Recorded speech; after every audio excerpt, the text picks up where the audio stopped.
Thank you very much. Thank you. Lovely to be here. I think I had a pretty wide brief to talk about solar in general, so I'm going to sort of try and balance it from the consumer perspective, but also try and maybe give you a bit of a flavour of what it looks like from the sort of New Zealand-wide perspective as well. So hopefully it'll be sort of useful from both sides. Oh, yeah, it's working. Okay, so just going to run through what I'll talk about. Briefly talk about EECA, what we do, who we are. A bit of a solar 101, just so we're kind of all on the same page to get started. Then into the sort of main part of the presentation, talking about the value of solar, and then talking about the value of solar plus storage as well. Then some of our sort of how-to guidance, and finally a couple of EECA tools that are available on our website. So EECA, who we are. So we wouldn't be a proper government department without a corporate strategy. Don't worry, this is the only strategy slide. We got a pretty clear mission, which I really love. It's to mobilise New Zealanders to be world leaders in clean and clever energy use. I think that could be the mission for Electrify the Hutt and rewiring as well. I think we're very much all on the same page with the clean and clever energy use. And there's three kind of things that we're focusing are energy efficiency first. Clues in the name really, energy efficiency and conservation authority. So energy efficiency first is a really clear real clear driver for us. And then also empowering energy users, be the households or be the businesses. We want to enable people to make the best decisions they can for their own situations. And then thirdly, obviously, accelerating renewable energy of all types. Where EECA fits in, the electricity market, and indeed, how government interacts with the electricity market is a pretty complex piece. We see ourselves very much on the side of the consumer. So you've got the electricity authority in the middle. They are responsible for regulating the market. EECA stays well away from that. We're very much, how can we help the consumer make good decisions? And obviously another key player that is part of government as well, state-owned enterprise, is Transpower, who own the grid, the transmission grid, and also operate the system as well. And the picture there is quite complicated, but it's basically trying to say this is how we see the future. EECA is much more sort of interactive smart grids. So, people have probably been talking about this quite a lot already today. The old model was, huge centralized generation, pushing the power out to the edges of the network. We see it now as being much more of a two-way thing. That large centralized generation is going to continue to exist. Those hydro dams are not going anywhere, and they're an amazing asset. So they're going to be around for a long, long time, hopefully. But you're also going to have the really small-scale distributed energy and the margins of the grid, pushing energy into the center from the edges, I suppose. So this is just some massive numbers, really. Whenever you stick billions on the end of something, it's like, what does that really mean? But it's really trying to say the size of the prize for what we call distributed energy resources, which is a bit of a catch-all for anything that sits at the edge of the network and sort of does something active to the network rather than just sucking power out of it, is pretty huge. And most of that value is basically avoiding building new lines and generation. So it's a really exciting time to sort of work in the electricity sector and be part of it, because everything's changing. Like I said, we're going from that centralized generation to much more two-way, and we're kind of in this really fortunate position in a way where we now do have the technology that's going to allow us to use what we've already got, all those poles and wires that were built 50, 100 years ago, to actually use them to a much fuller capacity than what we currently use them for. So there's sort of various statistics, but typically we're using them less than half of their actual capacity. All this distributed generation, distributed energy resources will actually allow us to use them much more towards 100% capacity. That's a good thing. We get more value out of what we've already got. So yeah, stick a billion on the end and makes it look quite fancy. And then this is just also our view on what the future of New Zealand's energy supply looks like. So the colours here represent, red is fossil fuels, so that's the total amount of energy that we use today, 2018, because it's sort of based on some slightly older modelling, but the picture won't have changed hugely. So red is fossil fuels. The kind of, what we call that sort of darker green color is direct use of renewables. And then the sort of light green emerald color is electricity. So what we see happening is fossil fuels going right down, a bit of a growth in the direct use of renewables. That could be industrial use of biomass, for example, and then a massive growth in electricity. So various projections, but somewhere around 50% increase to 100% increase, i.e. doubling, by about 2050. I'd be surprised if it wasn't somewhere in that range. The other part of the picture there that you see is that we're actually going to use less energy. Now that's not because we're doing less, it's because whenever you use electricity, it's much more efficient than using fossil fuels. So cars are a great example. An electric vehicle will use about a third to a quarter of the energy of fossil fuel vehicle. It's not like a 10% or 20% thing, it's like a third to a quarter. Massive increase. So that's really why that huge chunk of red goes down so much. That's really big chunks of petrol and diesel use shifting to electric vehicles. It also holds true for heat pumps, where for completely different reasons the ratio is kind of similar as well. You've got that factor of 3 to 4 in terms of efficiency. So that decrease in energy consumption is actually factoring in continued use of energy for the things we need to use it for, and population growth and all those things. So this isn't a kind of declinist view of what the future looks like in terms of energy. Just briefly on sort of EECA's websites, it's a little bit confusing. Russ, my colleague, is going to fix it all in the next year, I think. At the moment, we've got sort of two websites. We've got, on the left, eeca.govt, and on the right, genless.govt. So the one on the left is a bit more sort of industry and sort of specialist focused. The one on the right is a bit more consumer focused, but they sort of talk to each other and link across each other. But the reason for me to just kind of flash that up is to say, genless is EECA. So whenever you see any sort of genless stuff, and there will be a few more slides coming up that reference genless, then that is equally EECA. Okay, so on to the Solar 101, just so we're kind of all on the same page in terms of a few of the really key terms. Hopefully not too much jargon here. So PV simply means photovoltaic, so that's transforming sunlight into electricity, essentially. It's pretty amazing, really. The technology's been around for a long time now, sort of 50 to 60 years old, but it's quite phenomenal, and it's really fundamentally different to any other way that we sort of generate electricity, which is why we've seen such kind of rapid decreases in the costs over the last kind of few decades. Then when we talk about panels, that's the physical artifact that's going to go on your roof. And the panel is made up of lots of cells. It's quite interesting how they're actually made. We won't go into that. We often talk about arrays. So arrays are just when you start joining the panels together. So each panel on its own would generate about sort of 400 watts, so a little bit under half a kilowatt. And then a typical solar PV install on a house would be something like 5 kilowatts. So you're talking like 12 panels, roughly speaking, as a kind of standard install. So you've now got an array, essentially. And that array generates what we call direct current electricity, which is not what comes out of your plug. What comes out of your plug is alternating current electricity, AC. And the really key piece of equipment that you need to transform DC into AC is your inverter, which is the box. The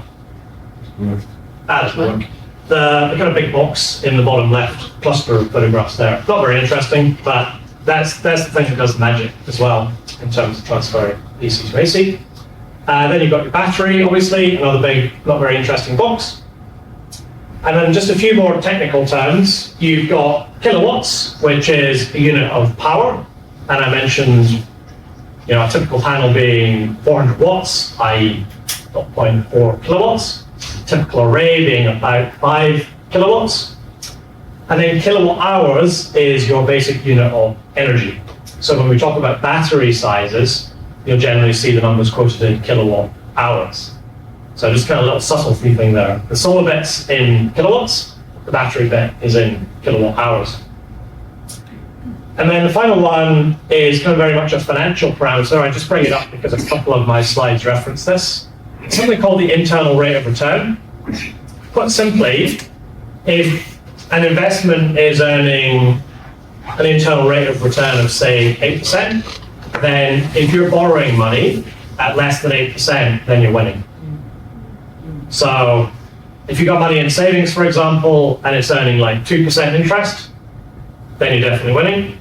If you have to take out a bit of a top up on your mortgage or something like that, and it's like 4, 5, 6%, then you're still winning if the internal rate of return is about 8%. So just think of that in terms of a sort of metric against what else you can do with your money. If it's kind of a bigger number than any other things are gonna give you, then it's always a good investment.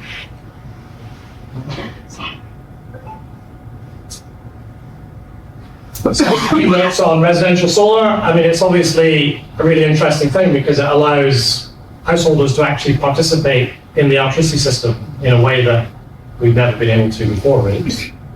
The exception, I suppose, being sort of small-scale wind, but you don't generally have a small power station on your house, but solar allows you to do that. And as I mentioned, the costs have fallen a lot over the years. It's not so much being a case of game-changing developments in the technology. The fundamental technology that panels are made from, it's kind of the same that they've been made for decades. What we've got better at doing is just everything. Every single step in the manufacturing process of making panels has got more efficient and better. And the panels have got more efficient, and the panels last longer. And obviously, when you're saying you think something is going to last 30 years, you say, well, how do you know it's actually going to last 30 years? Well, increasingly, we have that evidence now that there's panels that are 30 years old that have lasted for 30 years. And also the sort of performance degradation is something that you might have heard of, where the output that you get from a panel, it does decline over time a little bit, but the amount that it declines over time is generally being found to be smaller than we were conservatively assuming 10, 15 years ago. So 10, 15 years ago, we might have said, well, it drops off like 1% a year. Now the evidence is saying it might be more like 0.5%. So over the course of 20 years, you've still basically got a pretty good panel, even after 20 years. You have to keep them clean. Sorry? You have to keep them clean and wash them. You do, yeah. There's actually sort of two reasons to wash them. The first one is kind of the obvious thing, is that it helps to increase the power. The second thing is that you really don't want to get lichen growing on panels, because again, it gets in the way of the sunlight, but it's probably one of the things that could ultimately cause a panel to fail. So there's kind of two reasons to keep them clean. Yes, you get more power, and they will probably last longer as well. Yeah. Sorry, it's kind of tagged in, but not. Have you done any work around if a house has got solar, has got the water, has got things, and then when you're reselling, like if you're moving, is there anything to say that adds capital? Does it add? I mean, do we know that people? You can, it puts on $20,000 to your house. We haven't done that work in New Zealand, right, but I've seen it done overseas. Oh, okay. Yeah, and I think, anecdotally and sort of from first principles, I think it's one of those things where as people become more and more familiar, it will become one of those things that sort of gets factored in. Yeah. Well, I don't think it adds to the value, but you sell it quicker probably. Right. It's your first choice. Yeah. If you have a choice between two options. Yeah, we just had that discussion on rewiring, and there is a little bit of evidence coming through in Australia, but currently, no, it's there, but anecdotally, but also over time, if it's done now, as you say, it will, but there is an improvement at the moment. Cool. Significant number of households can benefit. So at the moment, we've got about sort of 3 to 3.5% of households in New Zealand have solar. In Australia, it's about a third of households across the entirety of Australia. Within some states, it's now crossed over the 50% mark. I think it's South Australia and Queensland are the leaders at the moment. South Australia was a really early leader, but I think Queensland might have now overtaken. And then, yeah, final point, which I'll come to a bit later, is choosing the right size of system. It definitely helps. So yeah, get into that. Okay, so just again, a couple more sort of technical things. We talk about the direction that the panels face. This is obviously a northern hemisphere focused diagram. It's showing the panels facing south. Not recommended in New Zealand. And the tilt angle, how far tilted up they are. And in a recent report, we just kind of crunched the numbers on this essentially. And so what you're seeing here is 4 different cities. You're seeing a range of different tilt angles. So that's how steep the pitch of your roof is, from sort of 15 through to 45 degrees. And then you're seeing a range of different orientations. And unsurprisingly, it's showing you that north is best. So we obviously recommend, ideally, facing it north. We also ran the numbers for northwest and an array that faces half east and half west. And the key point is you are going to lose some capacity from that. So the numbers are things called capacity factors, which is basically the proportion of the full output that you will get over the year. So obviously the sun doesn't shine 24 hours a day, so you're never going to get 100% capacity 100% of the time. This is basically saying what percentage of the time you effectively get 100% capacity. So biggest numbers there are actually for Queenstown, which was kind of an interesting finding. We didn't necessarily expect that. You're roughly getting up to about 20%. So slightly more pragmatic number for a slightly less optimal orientation is you may be getting down towards about 0.15, 0.16. So on the one hand it's not huge, but on the other, if you do want to sort of maximize the value, then ideally you do want to be facing your panels north with a certain amount of tilt.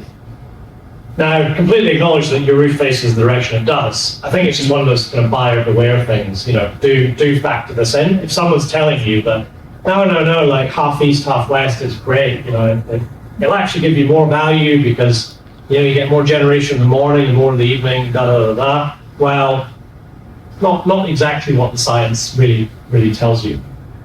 So north is definitely best if you can do it. The one thing that is actually quite simple to achieve, which we definitely recommend, and this is really getting into a little bit of detail, is the ratio between sort of how many panels you've got and how big the inverter is. So I mentioned the kilowatt numbers. On the face of it, you might say, well, if I've got a 5 kilowatt inverter, then I want 5 kilowatts of panels. In fact, you're better off having a 6 kilowatt panel and a 5 kilowatt inverter, because the inverter is quite a big chunk of cost, and the incremental cost of adding a couple more panels is relatively low. So what basically happens is, in the winter, your sort of generation might look like that, the sort of orange curve through the course of the day, and it's basically saying if you've got 5 kilowatts of panels and a 5 kilowatt inverter, you get as much as the panels can produce. But if you add a bit more panels, what starts to happen is you get the blue curve.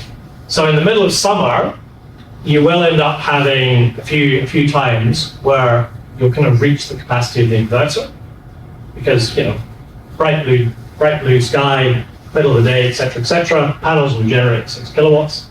The inverter can't actually transform that into AC because it's over capacity. But that's fine. That's what inverters are designed to do. So it's not like a problem for the inverter. It just caps out. But then in the winter, it's actually able to get 100% of the benefit of panels, 100% of the benefit of the inverter. So this is very much something that you can influence essentially, and something to ask any installer of solar about really, because different installers are doing slightly different things, but we think the evidence on this one is pretty clear.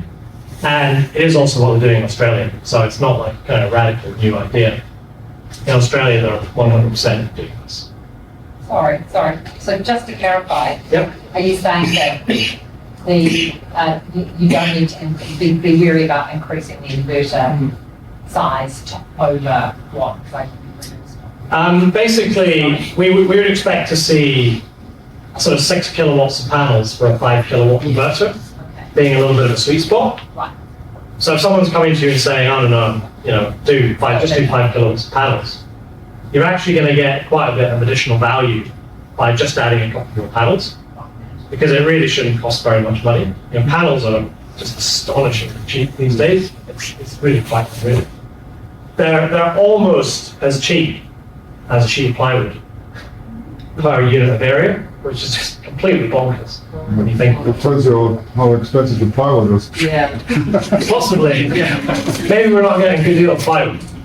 But yeah, when you think about the manufacturing process for plywood versus the manufacturing Yeah, process true. for PV, it's how can this possibly be true? But yeah, it's getting close to that. So, some people might think, oh, it's a bit weird that we're getting over capacity in the panels, but no, completely makes sense. I'm one step further, I've got to 8 kilowatt of panels, a 6 kilowatt Yeah. inverter. Yep. The benefits in the winter are there. Yep. Yeah, absolutely. Yeah, the Australians are going, the ratio I've said is 1.2 here. That's one of the parameters we tested. The Australians are sort of generally going up to 1.3, partly because of the way their subsidy scheme works over there. That kind of caps it out at 1.3. But yeah, you'll see even bigger numbers than that, as you said. Okay, this is the big diagram, which was kind of the headline for a recent report of ours. So it's essentially looking at about 40,000 real households. We got data for what the electricity consumption of 40,000 real households looked like, and we ran it through the model. And this is where you've got your internal rate of return. And remember, I said compare that with your interest rate to see if you're going to get a good deal from the investment. You've got different locations in different colours, and then along the bottom you've basically got how much electricity is the household using. So the average for a New Zealand house is around about 7,200 kilowatt hours. So that's the average across every house in New Zealand that's connected to the grid. So it includes houses that use gas and wood, for example, for heating and cooking and things like that. Or to move to Queenstown, A household that's just electric might be sort of more like 10,000 a year, roughly speaking. So it's showing a few things. It's basically showing big spread across the country, maybe not too surprising. It's showing that your returns will go up as your consumption goes up. That's a pretty obvious kind of economy of scale thing going on there. And bad news for us in Lower Hutt is actually Wellington doesn't come out as the best place in the country. Now, it's nothing to do with the sunshine. It's actually to do mainly with electricity prices. Can't be able to. Can't beat it on a good day, yeah. Proud Wellington. Proud Wellington. That's why I defend our sunshine. It is genuinely mostly to do with prices. We actually have some of the lowest prices in the country here in Wellington. So, ultimately, when you're looking at a solar investment, you're looking at, how much of that purchased electricity you're offsetting. And if that purchased electricity is cheaper than it is in other parts of the country, then ultimately the reality is you just get a slightly lower return here in Wellington. Now, there's a lot of complexity behind this, and at the moment it's come out with Queenstown at the top. That's probably going to change, to be honest. This is today's prices. Probably Queenstown's actually going to come down. I don't know if Wellington will go up, but I think the general story is that spread might actually squidge in a bit more towards the middle, because, like I said, the spread is mostly about how much you pay for electricity rather than how much the sun shines. We've got a great solar resource anywhere in New Zealand. I think one of the kind of benchmarks for that is that, sort of checking my numbers here to see if they feel right. I think sort of roughly right. It's basically like everywhere in New Zealand is better than anywhere in Germany. Really? And how much solar do I they would have? say that. I haven't seen Bavaria. Yeah. Yeah. Is that true? Is that Um, true? We're quite near the equator here relative to Europe, essentially. I mean, Wellington is the same latitude as Madrid, right? Like pretty much exactly. Just don't seem to have them. I think it's actually Waitarapa is actually sort of exact antipodes of Madrid. So yeah, if you sort of, there's a really interesting map you can do where you kind of turn New Zealand upside down and sort of superimpose it on Europe, but it's quite surprising because Northland is basically down in Morocco. Portugal. Yeah. Yeah, so we've got a great solar resource wherever you are in New Zealand, really. The AI overview says yes, that is true. So it gets the most. You think Gareth is equal AI? Well, yeah, that's how it operates. Yeah. What am I doing? Time, by the way. Oh, not bad. Good. Okay. This is the electricity prices thing. We don't need to go into this in too much detail because there's a lot going on. But essentially, what's happening over here is we're saying this is kind of what your existing retail tariff maybe looks like. Actually, we should show hands, be interactive here. Can everyone put their hands up? This is how you started. Put your hand up. Everyone put their hand up. Put your hand down if you don't know how much your electricity costs you. If you don't know. If you don't know. Okay. Well, most people got a reasonably good idea. So then put your hand down if you're on a flat rate. So if you pay the same price for electricity all day, it's about half-ish. Yeah, so the rest of the people with their hands still up are probably on something like a day-night tariff. Oh, yeah, thanks. Yeah. Yeah. So, I mean, very roughly, you've got, sort of 50-50 split maybe between this one and this one, okay? So what's happening at the moment is you're either paying the same price all day, every day of the year, or you're paying a different price during the day and a different price at night, okay? Where we think it's going is the one all the way on the other side, which is basically where you're paying a different price in the middle of the day, a different price in the evening peak, maybe the morning peak as well, then a different price at night, and then also overlaid on top of that, a different price in the summer, a different price in the winter. TBC, whether that actually happens for households, it's up to the market essentially, but that's what businesses do right now. Larger businesses will have 144 different electricity prices. So they pay different prices at different blocks in the day, they pay different prices whether it's a weekday or a weekend, and they pay different prices for every month. And so it's like 6 times 2 times 12, essentially. 12, 12 to 144. So that's different from them being just on the wholesale rate as such? Yeah, because the wholesale rate is every half hour. Yeah, so the 144 is a kind of aggregation and sort of averaging out of the wholesale market. Which hit some people August last year, didn't it? Yeah. Are there many businesses on wholesale as opposed to one of those? Our office, for example, at EECA is on the 144 different time periods tariff. Yeah. So we've got a pretty typical sort of 1,000 square meter office in Wellington. I don't think EECA is doing anything sort of super special in terms of the deals it gets. Part government, so we get all the government tariffs. I would assume that was typical across kind of medium-sized businesses. And then in terms of spot market, that's businesses which are really actively participating. And obviously, as you said, that can bite you pretty hard. But this is not available to domestic. Domestic are pretty much the first 2 or 3. Yes and no. It's rapidly changing. So you've got the likes of Octopus, who are sort of a bit of a new entrant, and they're starting to sort of push more towards that kind of right-hand side of the complexity scale. Yeah. And then we have in the past had, I can't remember who did it, they did actually spot prices for consumers. Yeah. It can work for you, but also it can not work.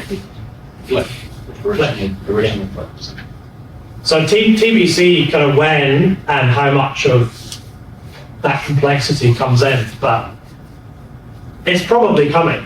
It's probably coming. And it's generally a good thing. But there are some there are some caveats, there are some kind of gotchas. So for solar, again, it's kind of saying at the moment, if you've just got solar, or you're thinking about going for just solar, then you're probably better with that simple tariff actually. Because then you're kind of up in this top left area where you're actually getting a big chunk of generation in the middle of the day, and you're actually kind of getting a good offset on the price for it. As we move towards more complex tariffs, which is kind of top right and middle bottom, then the returns can actually sort of drop off a bit with just solar. And then that's where the sort of case for batteries actually starts to come in. So, kind of complicated. Don't need to sort of read too much into it right now. It's just sort of be aware that this kind of dynamic is going on, and it's something to sort of factor in some way. Okay, so best case for residential solar. I mean, this is a tick list, right? Ideally, you've got a roof that faces north and is about 30 degrees. Tick. Definitely go with that panel capacity at 20% higher than inverter. That's an easy one. It works best if you've got higher consumption, and if some of that consumption is in the morning peak and the daytime. And it works better if you've got higher regional electricity prices, which, like I said, is what actually us in the Hutt Valley. The sunny microclimate is nice, and then that doesn't really correlate with how far north and south. Yes. You're really missing something here, which is that you're low on gas. Not on gas. What we found is that Yeah. people on particularly gas, Yeah. so much of the energy is going Yes. to gas that the solar doesn't make any sense until they get entirely off gas. And Yeah. also, with all the houses that have got even a smaller roof. Yeah. And it just, we came into this hoping like hell this would be true. Yeah. But the reality was that it's better for people just to get off gas to make the bigger saving right now. Yeah. Not saying forever, but right now it's just wasn't, the solar isn't cutting it. And we've really crunched it over and over with lots of different people. You can't make it because of gas. The gas is so high in Auckland, probably continue. Auckland, But you think that it's another one. yeah, Wellington's sort of pretty high gas use as well. Haven't looked at the numbers, but comparable or possibly even higher than Auckland. Yeah, the bit about having electric appliances, absolutely. We've essentially looked at that in the sense of just how high is your electricity consumption. It's typically if you've got an all electric house, you're going to have slightly higher. And an EV is the other thing that makes it tips it easily. But for people without those things, it just wasn't. Yeah, I mean the number one thing I'd say really is electric hot water. Yeah. And I'll come to that in a couple of slides because it's kind of the number one thing that you can do to match solar. Yes, so on to talking about storage. So this sort of recent report we did, we looked at 3 different types of energy storage. Essentially, we looked at plain old hot water cylinder, we looked at batteries, and we also looked at something called vehicle to grid, which is the idea that not only can you put electricity into your EV, you can actually take it back out again. Now, I think there's possibly 1 or 2 people currently doing that in New Zealand. So the tech exists, but it's right at the bleeding edge. It's pretty awesome. It seems very likely that it's going to become mainstream pretty quickly. And essentially that gives you a huge amount of battery capacity. So when we talk about stationary batteries, you might be talking about like 5 kilowatt hours, maybe 10 kilowatt hours, maybe 15, maybe even 20 as like a really big stationary battery. You're talking about an EV, these days you're automatically talking about 50 kilowatt hours. So relatively speaking, the batteries that are in EVs are big. And they're also really relatively low cost. A couple of years ago, you were kind of looking at a stationary battery in a Nissan Leaf. And with a Nissan Leaf, you basically got a free car. The battery capacity you got in the Leaf was basically the same price as what it would cost to have a stationary battery. So that looked a pretty good deal to me. And if you can then plug it in and actually get the power back out, it's just such an awesome opportunity. And I think there isn't really much of a concern about overcycling your EV here, because the number of days each year when you would really be looking at, feeding electricity into the grid from your EV would probably just be about like 20 days a year. So you're not really talking about adding a huge amount of kind of cycling to the battery in your car. You're not going to kind of reduce the life of the car by doing this if you just use it when you really need to. So I think it's just a magic opportunity. Yes. In terms of the grid, feeding it back, the grid needs to be balanced all the time. The generation has to match the consumption. So how do you work out? You don't know, how much gets fed into the grid from solar or from your batteries. Yep. So how do you, balance it? How do you control it? Yeah, the short answer is, smart appliances. So the tech again exists, but they're doing that orchestration of all these distributed energy resources.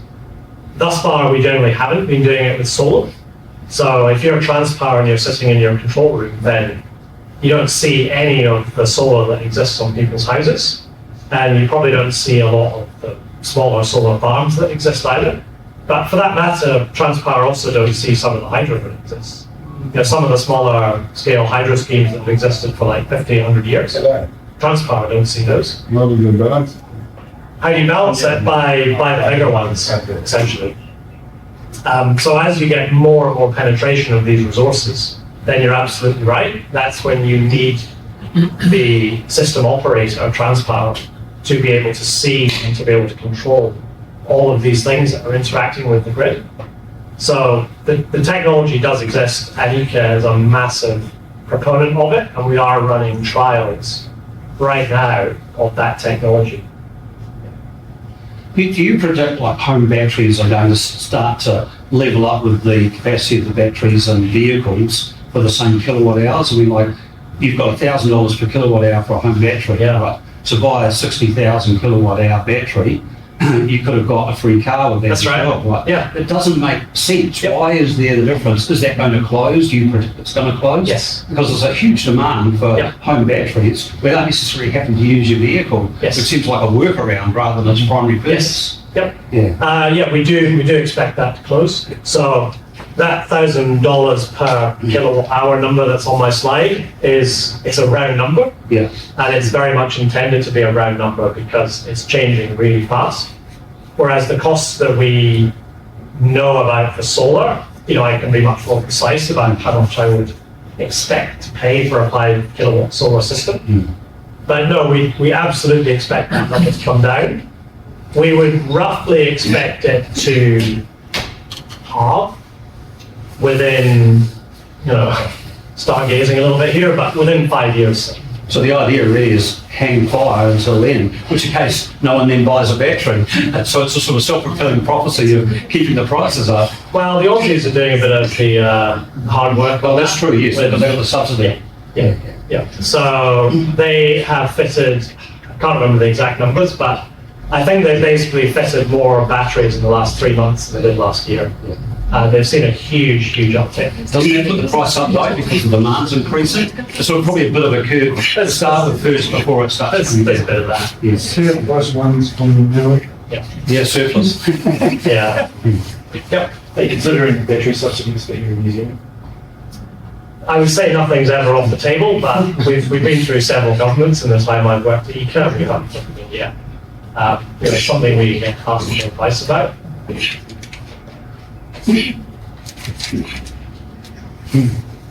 So this slide here, I'll probably skip a lot of the text, but essentially we looked at the hot water cylinders, the batteries, and the vehicles, and the number one message right now is leading back hot water cylinders. That's the one thing that's going to give you the best value, is if you have electric water heating and you actually use it in a controlled way.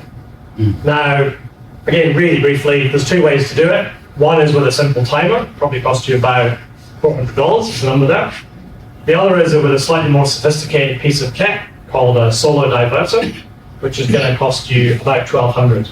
And the solar diverter will do smart stuff and will essentially allow you to use more of your solar to heat your hot water. And it's kind of about even at the moment, which represents the best investment case. It sort of comes down to a few different other factors. Essentially, if you go with a slightly bigger solar system, then you can kind of just go with a timer, and it kind of works out more of the time. So it's a bit kind of horses for courses. Well, if you don't use the battery, you probably don't work on it. That changes everything again a bit. Yeah. And some of the smarter inverters can do that as well. I'm going to skip this slide, other than just saying the story here is basically you need batteries if you're actually going to sort of make a contribution to reducing peak demand on the network, which is pretty obvious because the sun isn't doing a great deal at 7 o'clock on a winter evening, which is. But unless you've got a battery of enough capacity, your first priority is to use the battery energy for yourself, right, before you export it. Yeah. That will still help though, because it reduces the demand from the grid. Yeah, but I've only got like a 13.5 kilowatt hour battery.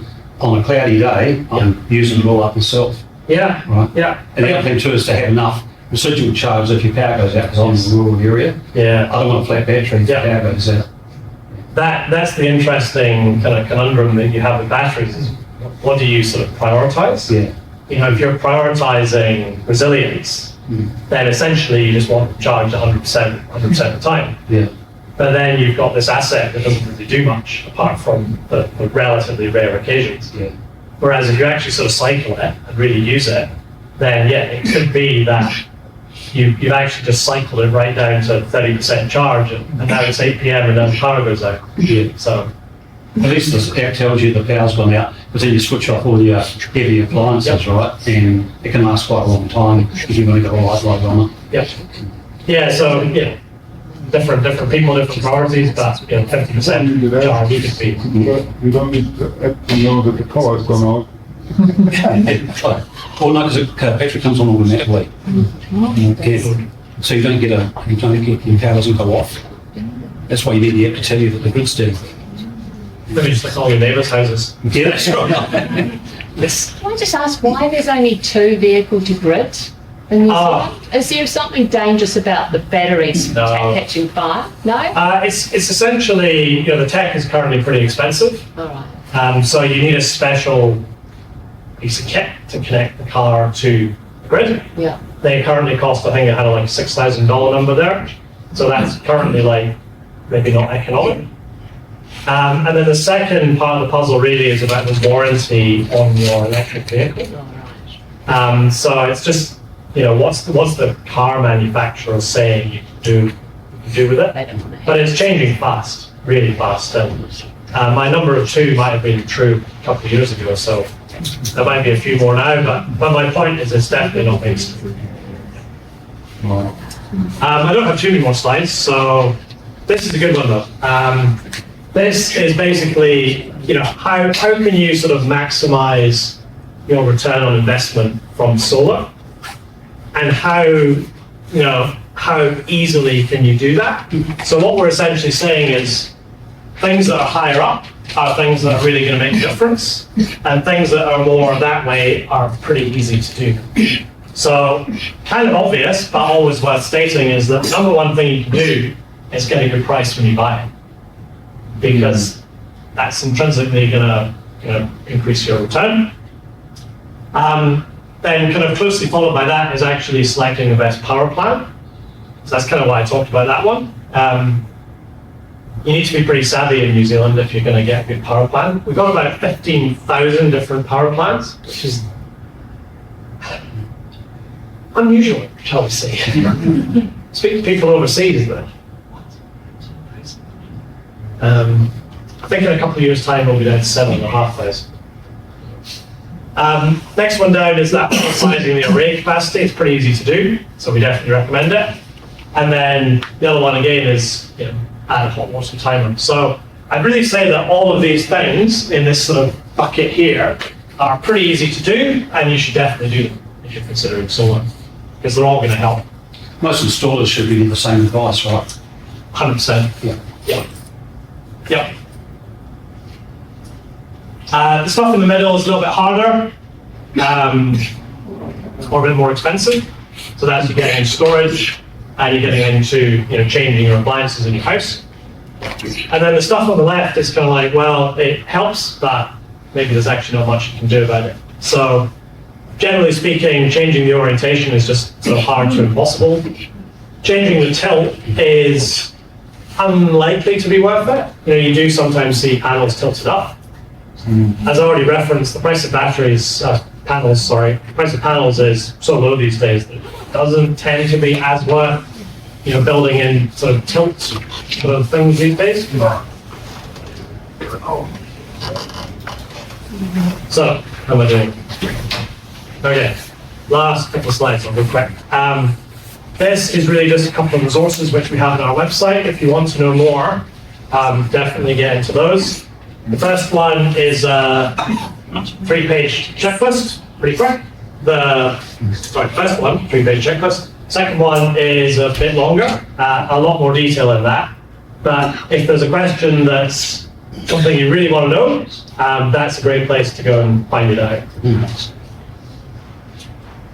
I think I will run through this pretty quick. So this is kind of the checklist. Already covered a lot of this. Number one, how suitable is my roof? Where does it face? Etc., and also what conditions. Personally, I would not put solar on a roof that isn't in good condition. You really need to be sort of fairly sure that you're going to get a good sort of 10 to 15 years of life out of your roof without having to do anything. Just going down this journey at the moment with the condition of the roof, and I was sort of like, do you want to get a view on the condition of your roof independently from the solar providers? And if so, then I was like, where do I go to get an assessment? 2-story house, 1930s 2-story house. Yeah. Well, I guess you say yes, it's fine. Well, that's what I'm saying. I was like, how do I get in?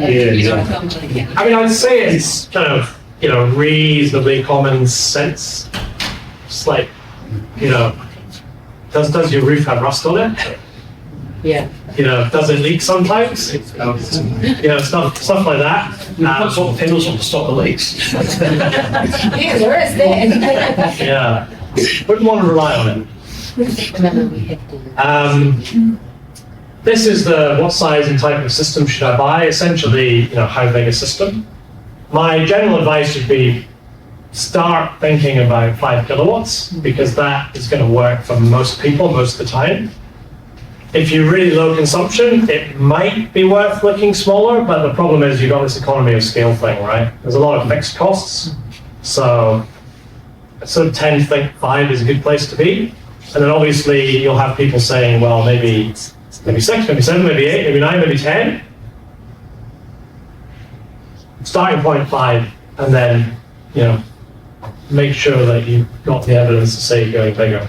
Is it worth doing more panels and selling back to the grid? Is that something that's... At the moment, you can get a reasonably good deal from that. I would be a little bit cautious about sort of relying on that in the long term as being a sort of major driver of your return on investment, essentially. So the best you can do at the moment would be something like, sort of 17, 18 cents a kilowatt hour. Pretty good, really. Longer term, I'd expect that to probably come down a bit. So that's the kind of thing with the bigger system, right? Is you're going to be feeding it in more, and if that return on investment is coming from that export, then that's a little bit more uncertain. Is there any evidence that you're putting value to your property? We had that one earlier, and the short answer is in New Zealand, no hard evidence right now. No one's kind of studied it, but some evidence overseas. So do you need to sell back to the grid? Do you have to have batteries? No, you can 100% sell back to the grid, just solar only. Yeah. I think we'll come to the battery one. This is a key one I haven't touched on. Definitely do your due diligence on the installers. So CANS is an industry association for sustainable energy with a strong focus on solar, and then Master Electricians, obviously. So look for their being a member of one of those. And final one, get the electricity price plan again. So super quick because we're running out of time and good to have a bit of time for questions. On our website you can find 2 calculators. Probably been a lot of talk about calculators today, but we got 2. We have a home energy savings calculator, which is a sort of holistic one for your whole home. It does include solar. And then we've got a much more advanced one, which can tell you what the return on investment would be for the local market events centre. So you punch in the address and tell it which direction the panel's face, and it'll walk you through that. So highly recommend both of those calculators. And I did make it to Q&A within the hour. Sorry. No, that's okay. We're just, there's quite a few people coming to interested in joining the next session and they're all standing outside. Well, yeah. just let them come in or Yeah.